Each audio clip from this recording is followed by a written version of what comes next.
अस्सलाम वालेकुम व्यूअर्स, उम्मीद है कि आप सब ठीक होंगे। आज मैं सेहतमंद रहने के लिए कुछ असूल बताऊंगी।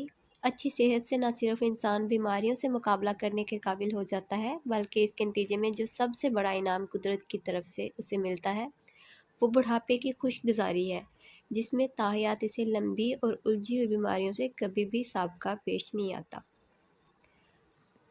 नंबर 1 है, दिमाग को बेहतर रखने के लिए 8 घंटे की नींद ज़रूर पूरी करें।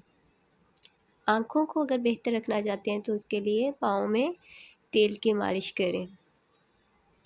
अगर मैदे को बेहतर रखना चाहते हैं तो ठंडी चीज़ों से परहेज़ करें, बाज़ारी खाना और फ़ास्ट फूड से परहेज़ करें। अगर आप अपने गले का ख़्याल रखना चाहते हैं तो खाने में काली मिर्च का इस्तेमाल ज़रूर करें। फेफड़ों को सेहतमंद रखने के लिए तंबाकू नोशी बिल्कुल ना करें। अगर दिल को तंदुरुस्त रखना है तो उसके लिए नमक और चिकनाई इस्तेमाल कम करें। अपनी सेहत को बरकरार रखने के लिए इन टिप्स को लाजमी फॉलो करें और वीडियो को लाइक कर दें, चैनल सब्सक्राइब कर दें। मिलते हैं इंशाल्लाह नेक्स्ट वीडियो में। अल्लाह हाफिज़।